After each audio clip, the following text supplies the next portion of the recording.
Existe uma caverna no coração de uma floresta remota, onde nenhum ser humano tem permissão para entrar. Não por superstição, não por lenda urbana, mas por uma razão científica tão perturbadora que governos mantêm essa área sob vigilância constante, 24 horas por dia. O que há lá dentro desafia nossa compreensão sobre a vida na Terra. Hoje, você vai descobrir os segredos que autoridades tentaram esconder por décadas e entender por que essa caverna pode mudar tudo o que sabemos sobre nosso planeta. Vou te contar o que aconteceu em seguida, mas antes, se você está na TV, pegue seu celular agora, procure o nosso canal e faça a sua inscrição.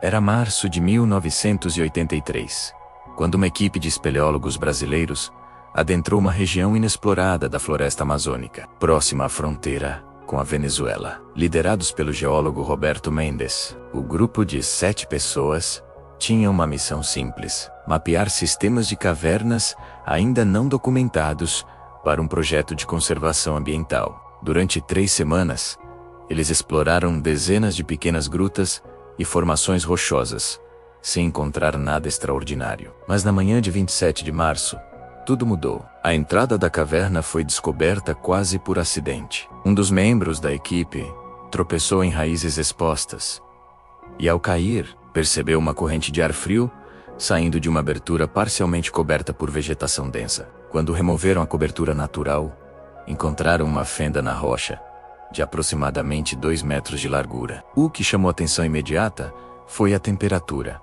Enquanto a floresta estava a 32 graus. O ar que saía da caverna estava gelado, próximo de 5 graus Celsius. Roberto decidiu que desceriam no dia seguinte, após preparar o equipamento adequado. Naquela noite, os moradores de uma aldeia indígena próxima, ao saberem da descoberta, alertaram a equipe. Segundo suas histórias ancestrais, aquele lugar era conhecido como a Boca que respira a morte. Nenhum membro da tribo se aproximava daquela área há gerações. Roberto, como muitos cientistas da época, interpretou isso como superstição local e ignorou os avisos. A primeira descida aconteceu sem incidentes aparentes. A caverna era vasta, com formações rochosas impressionantes e um sistema de túneis que parecia se estender por quilômetros. Roberto e 2 companheiros passaram 4 horas explorando apenas os primeiros 200 metros. Coletaram amostras de rochas,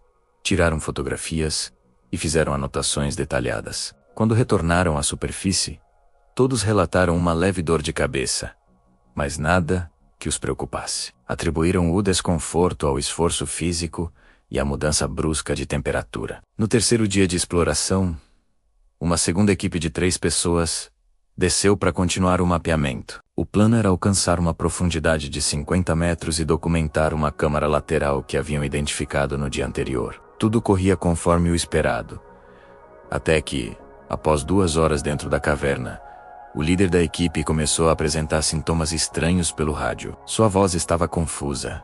Ele reclamava de tontura severa e dizia ver manchas escuras em sua visão. Mas quando a segunda equipe desceu apenas 50 metros, 3 membros começaram a apresentar sintomas que nenhum médico conseguiu explicar.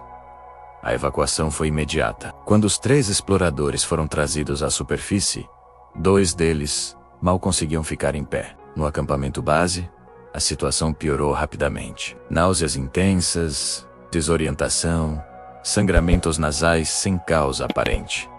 Um deles entrou em convulsão. Roberto tomou a decisão de abortar a expedição e buscar ajuda médica urgente. Levaram 2 dias para transportar a equipe até o hospital mais próximo. Em Boa Vista, os exames médicos iniciais não revelaram nada conclusivo. Não havia sinais de infecção, envenenamento ou trauma físico que justificasse os sintomas. Foi quando decidiram fazer análises mais profundas do sangue que a verdadeira preocupação começou. O laboratório identificou marcadores bioquímicos completamente anormais, concentrações de certos minerais que não deveriam estar presentes no organismo humano. E algo ainda mais perturbador: alterações celulares que os médicos nunca haviam visto antes. O que os exames de sangue revelaram fez o governo lacrar imediatamente a entrada. E o que eles encontraram no sangue desses exploradores estava se multiplicando. Se você está gostando, desse mistério. Deixe seu like agora e se inscreva no canal para descobrir outros lugares proibidos que vamos revelar em breve. As autoridades brasileiras agiram com uma velocidade incomum. Em menos de 72 horas após o incidente, a caverna foi oficialmente interditada, e uma equipe do Ministério da Ciência e Tecnologia assumiu o controle da área. O que começou como uma simples exploração geológica transformou-se em um caso de segurança nacional. Mas a pergunta permanecia: o que exatamente estava dentro daquela caverna que causava efeitos tão devastadores em seres humanos? A resposta viria através de tecnologia, não de coragem humana. Entre 1985 e 1987, 3 expedições robóticas foram enviadas para dentro da caverna. Eram equipamentos rudimentares para os padrões atuais, mas suficientes para coletar amostras e transmitir imagens. O que descobriram desafiava tudo o que a biologia conhecia até então. A caverna abrigava um ecossistema completamente isolado do mundo exterior há milhões de anos. Sem luz solar, sem conexão com sistemas aquáticos externos, sem qualquer fonte convencional de energia que conhecemos. E ainda assim, havia vida. Muita vida. As primeiras imagens mostraram formações de fungos brancos cobrindo as paredes, como neve, criaturas semelhantes a aranhas, mas com corpos translúcidos, que revelavam seus órgãos internos, e algo que parecia uma espécie de peixe sem olhos, nadando em poças de água escura. Mas o mais impressionante era como essas criaturas sobreviviam. Análises posteriores revelaram que todo o ecossistema era baseado em quimiossíntese, um processo onde organismos obtêm energia através de reações químicas, em vez da luz solar. As bactérias nas paredes da caverna metabolizavam enxofre e outros minerais, formando a base de uma cadeia alimentar completamente invertida em relação ao que existe na superfície. Os cientistas identificaram pelo menos 47 espécies, nunca catalogadas, apenas nos primeiros 300 metros da caverna. Criaturas que evoluíram em completo isolamento, adaptadas a condições extremas de pressão, temperatura e composição química do ar. Algumas dessas espécies eram tão especializadas que morriam em questão de minutos quando expostas à atmosfera normal da superfície. Mas a verdadeira descoberta aconteceu quando analisaram o DNA dessas criaturas. O que encontraram não deveria existir na Terra.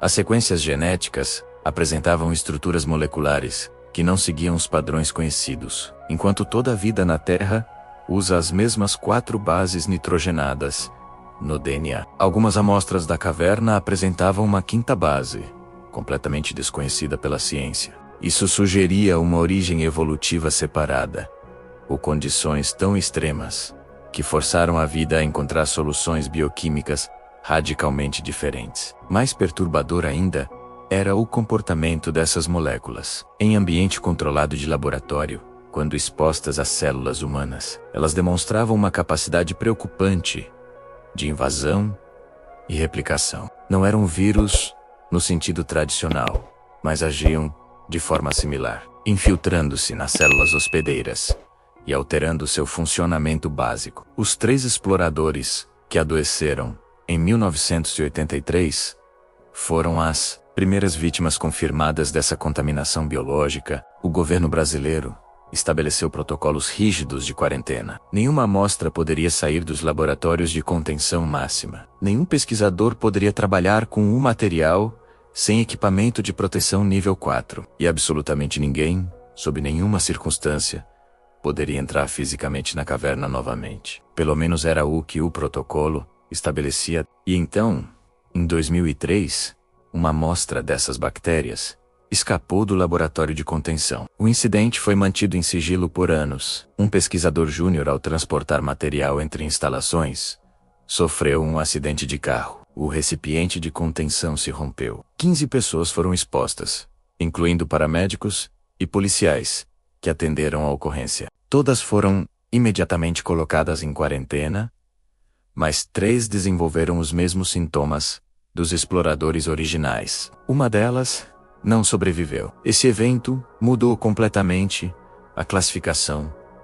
da caverna. De uma curiosidade científica, Ela passou a ser tratada como uma ameaça biológica de nível máximo, comparável apenas aos laboratórios que estudam os patógenos mais letais conhecidos pela humanidade. Muitos de vocês assistem nossos mistérios pela TV para não perder a continuação dessa saga amanhã. Verifique agora se o botão de inscrição está ativado. Mas o perigo biológico era apenas parte do problema. Conforme os estudos avançavam, os cientistas perceberam que a caverna oferecia ameaças em múltiplas camadas, cada uma mais letal que a anterior. A composição atmosférica dentro da caverna era por si só incompatível com a vida humana de formas que desafiavam a engenharia de segurança convencional. As primeiras medições atmosféricas, realizadas em 1984, revelaram números alarmantes. O oxigênio, essencial para a respiração humana, estava presente em apenas 8% do ar, menos da metade da concentração normal de 21% encontrada na superfície. Qualquer pessoa respirando aquele ar por mais de alguns minutos entraria em hipóxia severa, um estado onde o cérebro simplesmente não recebe oxigênio suficiente para funcionar. Mas a falta de oxigênio era o menor dos problemas. A caverna estava saturada com dióxido de carbono em concentrações de 17%, mais de 500 vezes acima do normal. Em níveis acima de 10%, o dióxido de carbono causa perda de consciência em menos de um minuto e morte em poucos minutos. Os exploradores de 1983 tiveram sorte de sobreviver ao tempo que passaram lá dentro. Além disso, detectaram concentrações perigosas de sulfeto de hidrogênio, o gás que produz o característico cheiro de ovo podre em pequenas quantidades. Causa irritação nos olhos e garganta. Em concentrações como as encontradas na caverna, de mais de 300 partes por milhão, paralisa o sistema respiratório instantaneamente. É conhecido como gás da morte súbita. Exatamente por essa característica, você respira uma vez e cai morto, antes de conseguir respirar novamente. Metano, monóxido de carbono, amônia. Cada análise revelava mais compostos tóxicos em níveis letais. Era como se a caverna fosse uma câmara de gás natural, uma combinação perfeita de elementos químicos, projetada para extinguir qualquer forma de vida que ousasse entrar. E ainda assim, paradoxalmente, havia todo aquele ecossistema único, prosperando naquelas condições. A equipe de segurança decidiu testar equipamentos de proteção padrão. Máscaras de gás militares de última geração, as mesmas usadas em ambientes químicos extremos, foram colocadas em manequins, instrumentados e expostas à atmosfera da caverna através de um sistema de tubulação. Os resultados foram desanimadores. As máscaras de gás militares de última geração duraram apenas 4 minutos antes de seus filtros ficarem completamente saturados e inúteis. O problema não era apenas a concentração dos gases tóxicos, mas a combinação única deles. Os filtros convencionais eram projetados para lidar com 1 ou 2 tipos de contaminantes de cada vez, não com uma mistura complexa de pelo menos 12 compostos diferentes, todos em concentrações extremas. Desenvolver um sistema de filtragem capaz de proteger um ser humano naquele ambiente levaria anos de pesquisa e testes. Mas havia ainda outro fator que tornava qualquer equipamento de proteção convencional inadequado. A temperatura dentro da caverna variava de forma extrema e imprevisível. Enquanto próximo à entrada, a temperatura era de cerca de 5 graus Celsius. Análises de sondas remotas indicavam que, a apenas 100 metros de profundidade, ela subia para 45 graus em algumas áreas e caía para menos de 0 em outras. Essas flutuações térmicas causavam condensação e corrosão acelerada em qualquer equipamento, comprometendo selos e válvulas de segurança. Engenheiros especializados foram contratados para desenvolver um traje de proteção específico para aquele ambiente. O projeto levou 7 anos e custou milhões de dólares. O resultado foi um traje pressurizado, similar aos usados por astronautas, com sistema próprio de suporte de vida, múltiplas camadas de proteção química e térmica, e autonomia de apenas 2 horas. Até hoje, menos de 20 desses trajes foram produzidos. Mas a verdadeira razão pela caverna é mortal. Não está no ar. Está nas paredes E quando os cientistas tocaram a superfície rochosa com sondas especializadas, descobriram algo que fez toda a comunidade científica internacional ficar em alerta máximo. As análises petrográficas revelaram que as rochas da caverna continham concentrações anormalmente altas de minerais radioativos. Não era radiação comum, do tipo encontrado em minas de urânio ou em áreas de contaminação nuclear. Era algo diferente, uma assinatura isotópica que não correspondia a nenhum padrão conhecido de decaimento radioativo natural. Amostras de rocha coletadas pelas sondas robóticas emitiam radiação gama e beta, em níveis que exigiam armazenamento em contêineres de chumbo. Mais preocupante ainda, essa radiação parecia estar aumentando com o tempo, como se algum processo geológico ativo estivesse constantemente produzindo novos isótopos radioativos. A teoria predominante era que reações químicas complexas entre diferentes minerais, catalisadas pelas condições extremas de pressão e temperatura, estavam criando elementos instáveis continuamente. Esse mistério fica ainda mais perturbador. Se você está acompanhando pela TV, pegue seu celular e se inscreva agora, para não perder o que vem a seguir. A análise geológica detalhada da caverna começou em 1989, quando equipamentos de perfuração remota conseguiram extrair amostras de várias profundidades, sem exposição humana. O que os geólogos encontraram desafiava décadas de conhecimento estabelecido sobre formação de cavernas e mineralogia. As rochas não eram apenas radioativas, elas eram geologicamente impossíveis. Em uma única amostra de 10 centímetros, os pesquisadores identificaram minerais que jamais deveriam coexistir. Havia quartzo formado a altas temperaturas, ao lado de carbonatos, que só se formam em ambientes frios e úmidos. Cristais de diamante microscópicos, que exigem pressões imensas das profundezas da Terra, estavam incorporados em rochas sedimentares que se formam na superfície. Era como encontrar gelo e lava solidificada, fundidos na mesma pedra. A estrutura cristalina de alguns minerais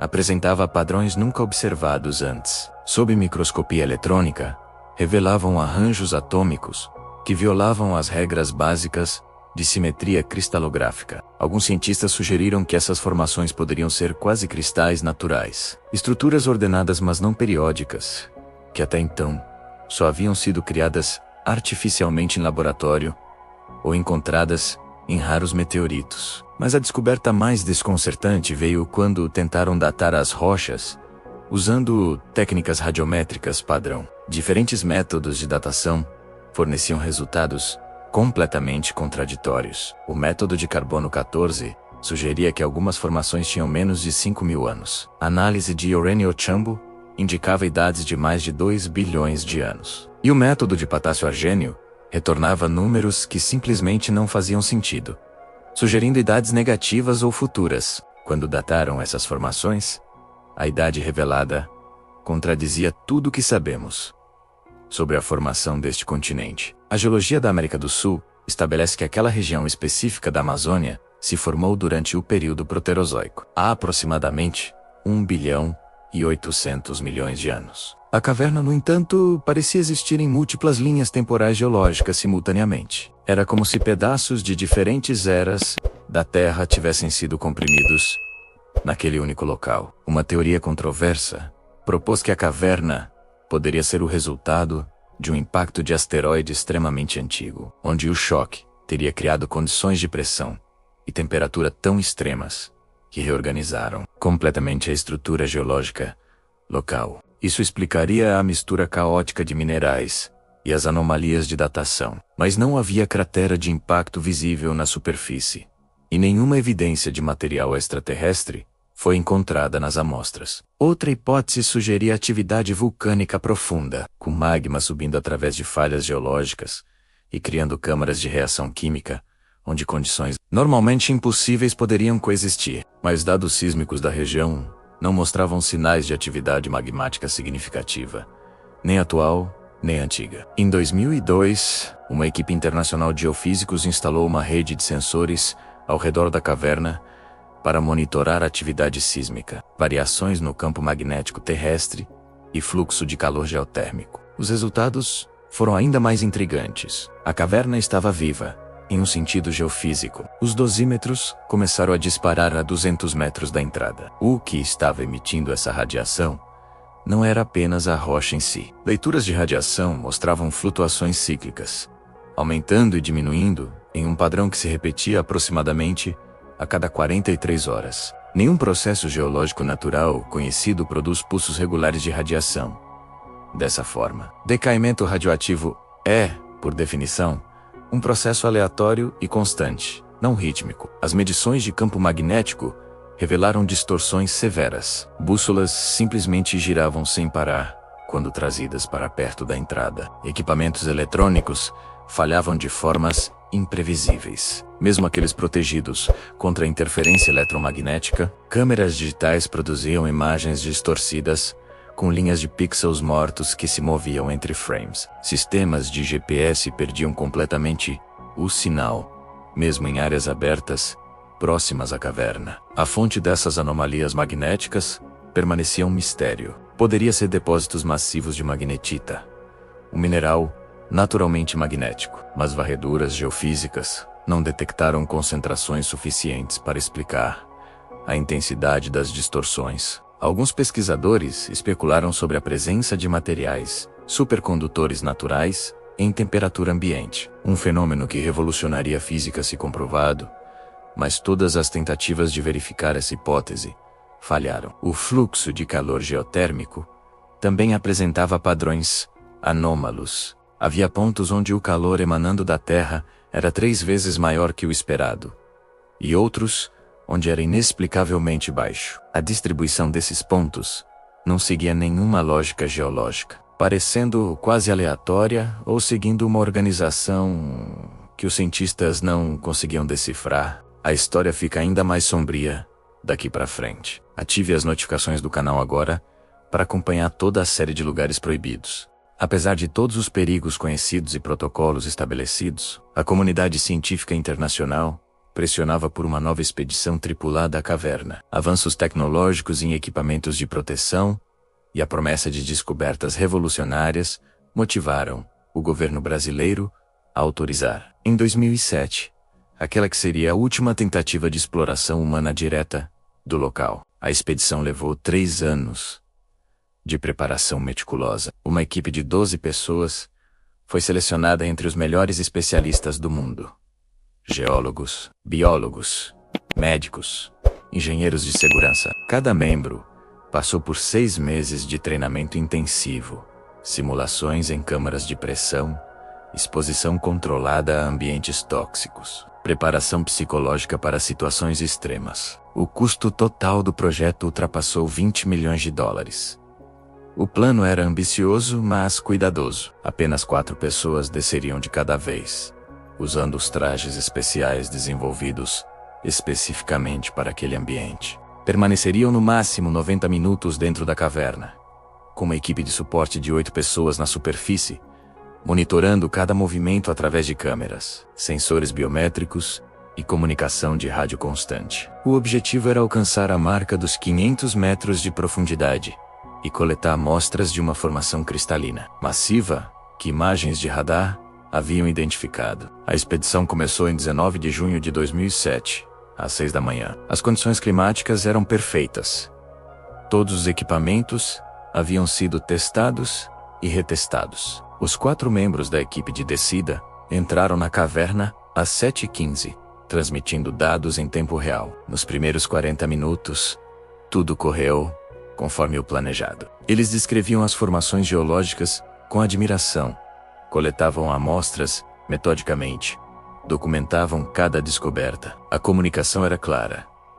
Os sinais vitais estavam normais. A operação parecia finalmente comprovar que a exploração segura da caverna era possível com tecnologia adequada. Às 8h10 da manhã, a equipe reportou ter alcançado a formação cristalina alvo, a aproximadamente 470 metros de profundidade. Foi quando as coisas começaram a dar errado. Sutilmente no início, a líder da equipe, Dra. Helena Cardoso, reportou uma leve interferência em seu visor. Nada preocupante, apenas algumas linhas que apareciam e desapareciam. 2 minutos depois, Outro membro mencionou que seu medidor de oxigênio estava apresentando leituras inconsistentes. A equipe de superfície pediu que retornassem imediatamente, como precaução. Mas durante a subida, a comunicação começou a falhar. Palavras cortadas, estática crescente. E então, algo que fez todos na superfície congelarem. A voz da doutora Helena soava diferente, quase em transe, descrevendo luzes se movendo nas paredes, padrões que formavam símbolos. Os outros membros não confirmavam ver nada disso. Às 14h37, a última transmissão de rádio dizia apenas: "Vocês precisam ver isso. Não é natural, não é." E então silêncio. O protocolo de emergência foi ativado instantaneamente. A equipe de resgate, também equipada com trajes de proteção, desceu em menos de 15 minutos. Encontraram 3 dos 4 exploradores a cerca de 200 metros da superfície inconscientes. Mas vivos, seus trajes estavam intactos.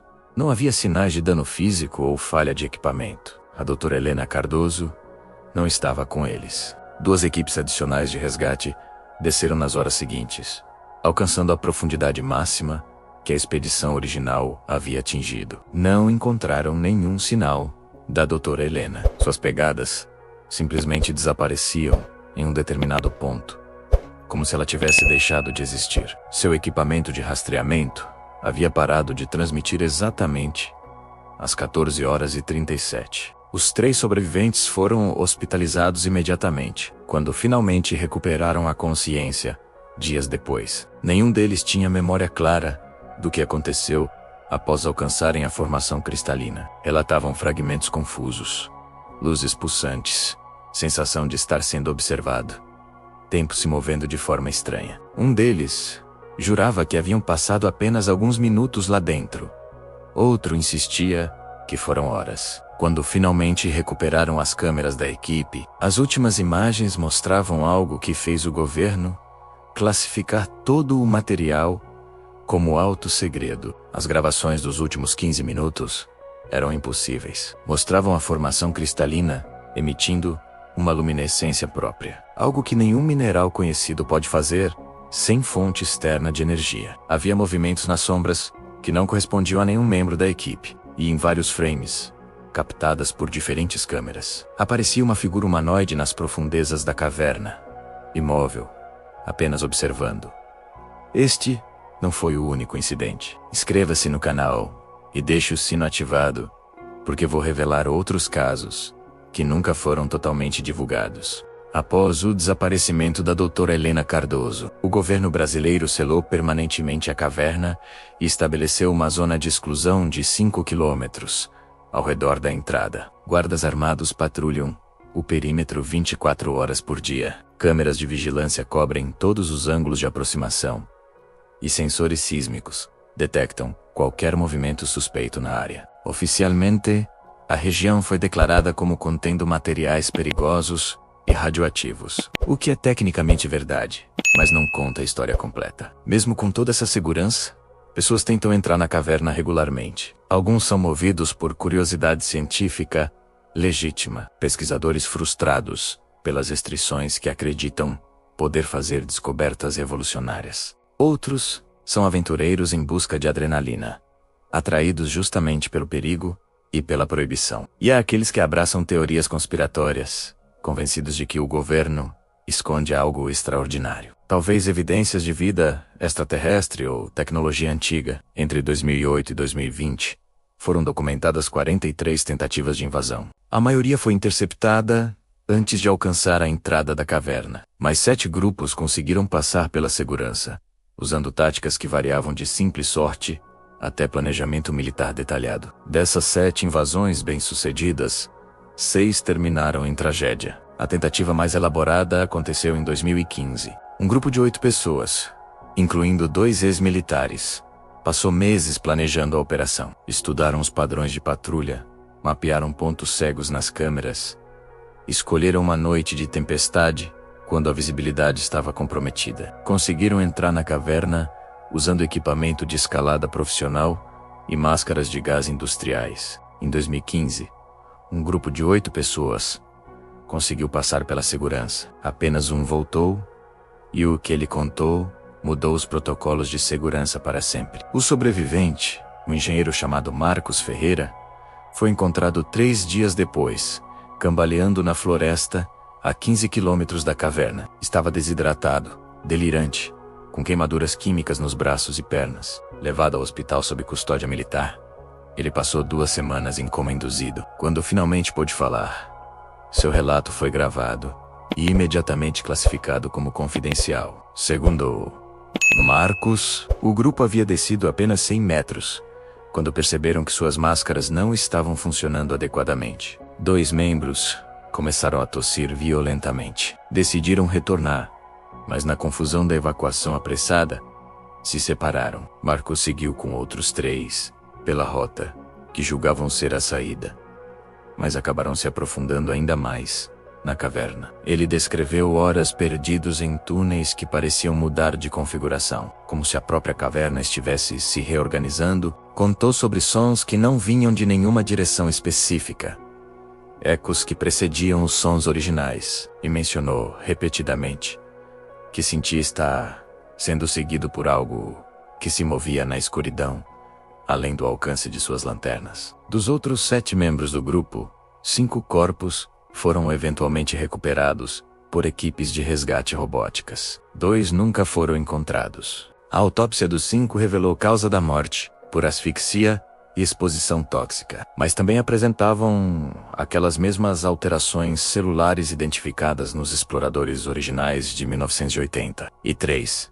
O incidente levou a um reforço massivo da segurança. Muros de concreto foram erguidos, o número de guardas triplicou. Sistemas de detecção de movimento mais sofisticados foram instalados. E foi implementado um protocolo controverso. Qualquer pessoa encontrada tentando invadir a área seria presa preventivamente e mantida em quarentena médica por 30 dias, independentemente de ter entrado ou não na caverna. Mas talvez o aspecto mais perturbador não sejam as tentativas de invasão humana, e sim o que os sistemas de vigilância capturam regularmente. As câmeras de segurança capturam algo se movendo nas sombras da entrada toda noite, às 3 da manhã, sempre no mesmo horário, sempre seguindo o mesmo padrão de movimento. As gravações mostram o que parece ser uma distorção no ar, similar ao calor que ondula sobre o asfalto quente, mas em temperatura fria. Essa distorção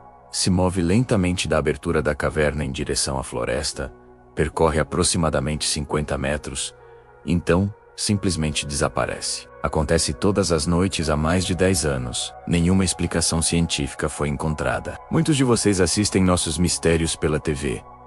Para não perder a continuação dessa saga amanhã, verifique agora se o botão de inscrição está ativado. Diante de tantos mistérios, fenômenos inexplicáveis e tragédias, a comunidade científica internacional precisava encontrar respostas baseadas em fatos, não em especulações. Entre 2010 e 2023, mais de 200 artigos científicos foram publicados sobre a caverna, analisando cada aspecto mensurável do fenômeno. 3 teorias principais emergiram do consenso acadêmico. A primeira e mais aceita teoria propõe que a caverna abriga um ecossistema quimiosintético extremófilo, similar aos encontrados em fontes hidrotermais no fundo do oceano, mas em escala e complexidade sem precedentes. Segundo essa hipótese, a vida ali evoluiu completamente isolada por milhões de anos, desenvolvendo bioquímica única, adaptada às condições extremas. Os efeitos tóxicos em humanos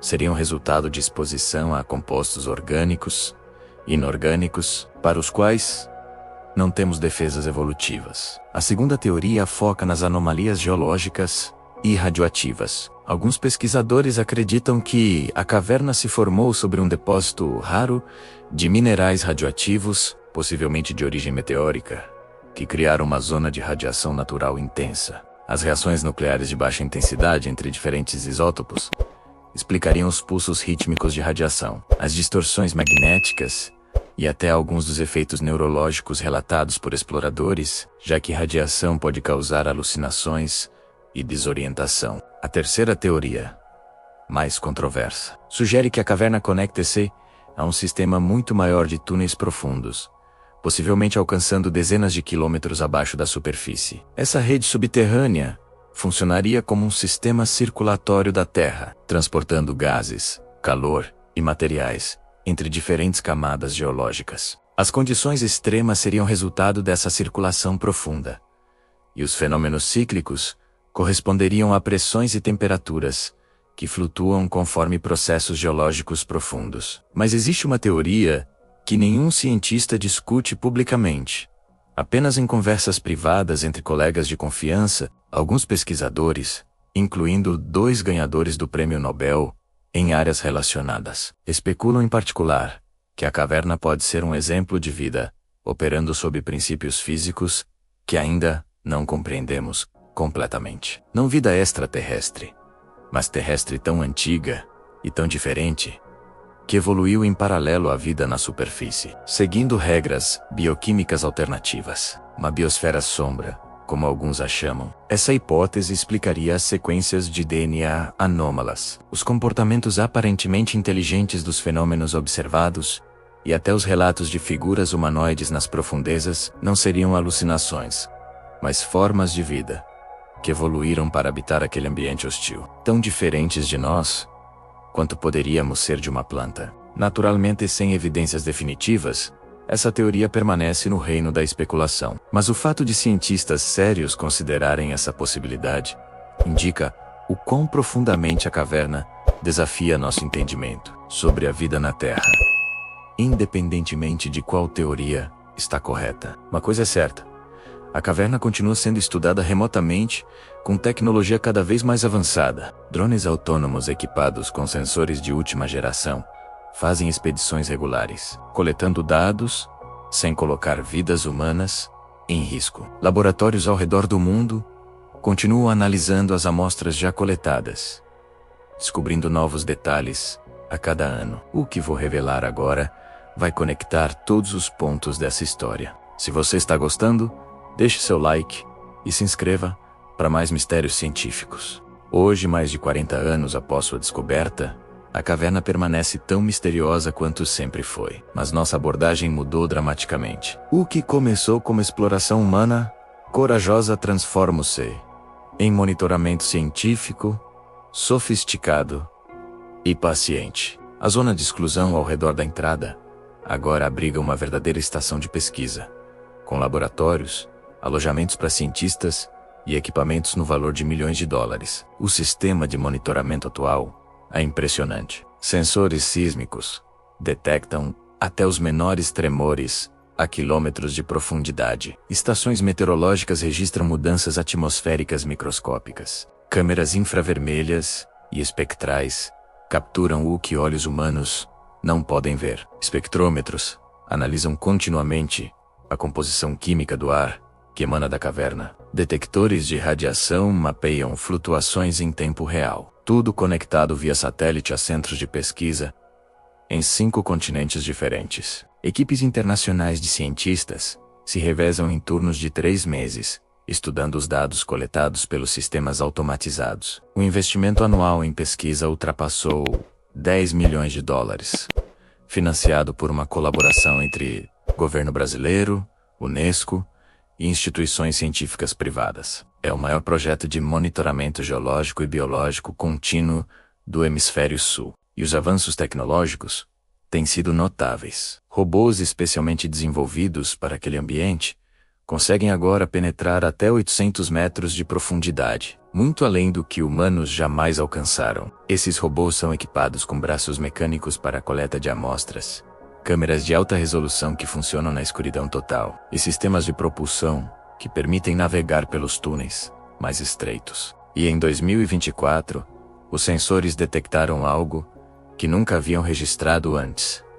Um padrão rítmico vindo do fundo da caverna, repetindo-se a cada 18 segundos, como um pulso ou batimento. A descoberta causou grande agitação na comunidade científica. Análises preliminares indicam que não é um fenômeno geológico comum. Não corresponde à atividade sísmica, fluxo de água ou movimento de gases. O padrão é regular demais, consistente demais. Algumas frequências do sinal se assemelham a ondas cerebrais humanas durante sono profundo. 3 teorias principais estão sendo investigadas. Primeira, poderia ser um processo geoquímico cíclico, ainda não descrito pela ciência. Uma reação química que se auto-organiza em padrões rítmicos. Segunda, poderia ser ressonância acústica natural, onde a estrutura da própria caverna cria oscilações sonoras de baixa frequência. Terceira, e mais especulativa, poderia ser evidência de processos biológicos em escala massiva. Um ecossistema inteiro pulsando em sincronia. Um novo drone especializado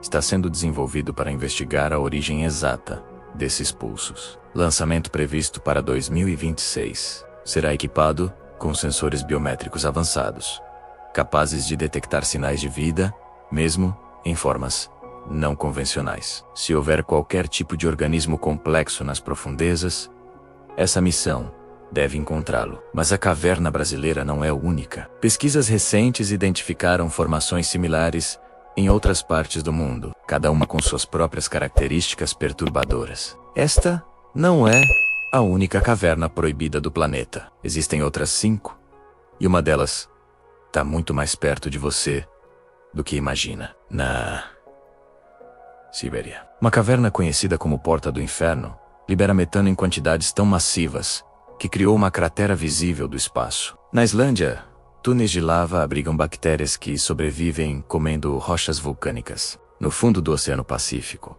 há fendas hidrotermais, onde a pressão esmagaria um submarino em segundos. Mas a vida prospera. E, em uma montanha remota do Himalaia, existe uma gruta onde bússolas giram ao contrário e o tempo parece fluir de forma diferente. Cada um desses lugares nos ensina algo fundamental. A Terra ainda guarda segredos profundos, e a vida encontra formas de existir nas condições mais extremas imagináveis. Somos apenas visitantes recentes neste planeta. E ainda há muito que não compreendemos sobre o mundo sob nossos pés. No próximo vídeo, vou revelar os 5 lugares mais proibidos do planeta, e as razões vão te deixar sem dormir. Inscreva-se agora e ative todas as notificações. A caverna proibida da Amazônia continua lá, respirando seus gases tóxicos, pulsando com seus ritmos misteriosos, guardando segredos que talvez nunca sejam completamente revelados. A doutora Helena Cardoso nunca foi encontrada. Os exploradores originais de 1983 ainda carregam as marcas celulares daquela exposição em seus corpos. E a cada noite, às 3 da manhã, algo continua se movendo nas sombras da entrada. Talvez nunca saibamos tudo que existe naquelas profundezas.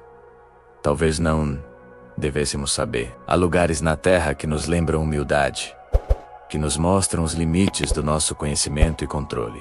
A caverna é um desses lugares.